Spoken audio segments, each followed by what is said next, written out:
warahmatullahi wabarakatuh. Kami dari kelompok 3 ingin mempresentasikan hasil diskusi kami, yaitu asuhan perawatan pada agregat dewasa penyakit tidak menular hipertensi. Sebelumnya, perkenalkan, nama saya Aninur Fajrin.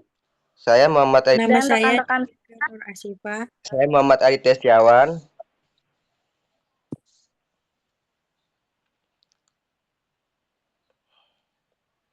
Oke, yang pertama di sini ada definisi dewasa.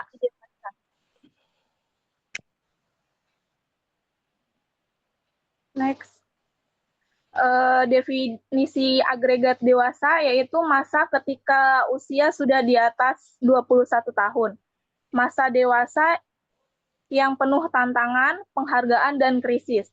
Tahap untuk mempersiapkan masa depan, menentukan karir, serta memasuki dunia kerja dan karir. Nah, masa dewasa juga ditandai dengan produktivitas dan kemandirian. Fase dewasa dibagi menjadi 3, yaitu yang pertama ada fase dewasa adalah fase yang sudah memasuki usia 20 sampai 40 tahun, di mana seorang sudah mulai berkarya dan mulai melepaskan ketergantungannya kepada orang lain. Lalu fase kedua yaitu dewasa tengah, yang sudah memasuki usia 40 sampai 60 tahun. Rentang usia ini ditandai dengan terjadinya penurunan kemampuan fisik dan psikologis yang nampak jelas pada semua orang. Sedangkan fase dewasa lanjut atau fase ketiga, yaitu dimulainya seseorang menginjak usia 60 tahun sampai meninggal dunia, di mana kemampuan fisik maupun psikologis yang dirasakan semakin cepat menurun pada setiap orang. Masa tua atau lanjut usia merupakan masa yang ditandai dengan perkembangannya seseorang ke arah integritas ego ataupun putus asa. Di sini ada definisi penyakit tidak menular. Penyakit tidak menular atau PTM merupakan salah satu masalah kesehatan dunia dan Indonesia yang sampai saat ini masih menjadi perhatian dalam kesehatan karena merupakan salah satu penyebab dari kematian. Penyakit tidak menular atau PTM juga dikenal sebagai penyakit kronis, tidak ditularkan dari orang ke orang. Mereka memiliki durasi yang panjang dan pada umumnya berkembang secara lambat. Penyakit tidak menular adalah penyakit yang disebabkan oleh adanya perubahan organ manusia itu sendiri, maupun juga penyakit yang termasuk ke dalam penyakit degeneratif atau faktor usia. Jenis PTM seperti penyakit jantung, hipertensi, stroke, diabetes mellitus, serta kanker dan penyakit lainnya menurut Sumampov 2023. Ya, di sini ada hipertensi. Hipertensi adalah suatu keadaan di mana seseorang mengalami peningkatan tekanan darah di atas normal yang mengakibatkan peningkatan angka kesakitan dan angka kematian atau mortalitas. Tekanan darah 140/90 didasarkan pada 2 fase dalam setiap denyut jantung, yaitu fase sistolik 140 menunjukkan fase darah yang sedang dipompa oleh jantung, dan fase diastolik 90 menunjukkan fase darah yang kembali ke jantung menurut Trianto 2017.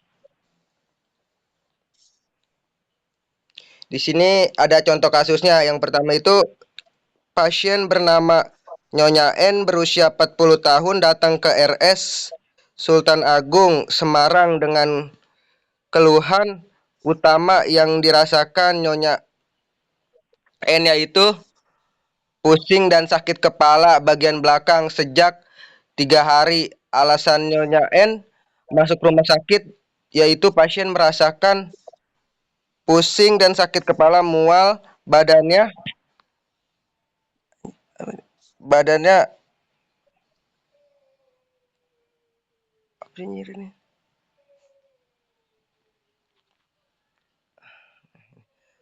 gemetar dan lemas serta bengkak di kedua kakinya. Nyonya N mengatakan sakit kepala yang dirasakannya timbul secara tiba-tiba di kepala bagian belakang.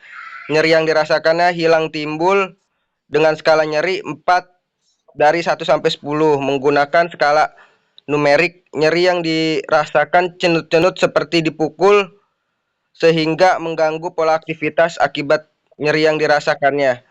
Pasien mengeluh sulit beraktivitas dan dibantu oleh keluarganya saat melakukan aktivitas karena penyakit yang dideritanya. Data objektif didapatkan pasien tampak lemas dan bed rest. Nyonya N diantar oleh suaminya ke IGD RSI Sultan Agung Semarang pada tanggal 19 Februari 2023 lalu. Dipindahkan faktor pencetus yang memicu timbullah hipertensi pada Nyonya N, yaitu suka makan yang asin dan manis. Nyonya N menderita hipertensi sejak 5 tahun yang lalu. Nyonya N mengatakan keluhannya timbul secara mendadak ketika keluhannya timbul. Upaya yang dilakukan oleh Nyonya N yaitu dengan memeriksanya ke pelayanan kesehatan terdekat. Adapun faktor yang memperberat keluhan yaitu jika Nyonya N melakukan aktivitas terlalu berat dan ketika kecapean serta saat banyak pikiran. Di sini ada Oke, diagnosa keperawatannya, kita ngambil 2. Yang pertama, nyeri akut berhubungan dengan agen pencedera fisiologis. Yang kedua, intoleransi aktivitas berhubungan dengan kelemahan. Sini ada luaran dan intervensi keperawatan. Setelah dilakukan intervensi keperawatan selama 1 kali 24 jam, maka tingkat nyeri menurun. Dengan kriteria hasil, keluhan nyeri menurun 5, meringis menurun 5, gelisah menurun 5, dan frekuensi nadi membaik 5. Kemudian ada intervensi keperawatannya, kita ngambil manajemen nyeri. Observasinya identifikasi lokasi, karakteristik, durasi, frekuensi, intensitas nyeri. Kemudian ada identifikasi skala nyeri, identifikasi respon nyeri nonverbal, identifikasi faktor yang memperberat dan memperingan nyeri. Terapeutiknya, berikan teknik non-farmakologis untuk mengurangi rasa nyeri. Misalnya, teknik hipnosis, akupresur, terapi musik, terapi pijat, aromaterapi, dan kompres hangat atau dingin. Contoh lingkungan yang memperberat rasa nyeri, misalnya suhu, ruangan, pencahayaan, dan kebisingan. Edukasi, jelaskan penyebab, periode, dan pemicu nyeri. Jelaskan strategi meredakan nyeri. Anjurkan monitor nyeri secara mandiri. Anjurkan menggunakan analgetik secara tepat. Ajarkan teknik non-farmakologi untuk mengurangi rasa nyeri. Kolaborasi ada pemberian analgetik jika perlu. Di sini ada luaran dan intervensi dari intoleransi aktivitas. Setelah dilakukan intervensi keperawatan selama 1 kali 24 jam, maka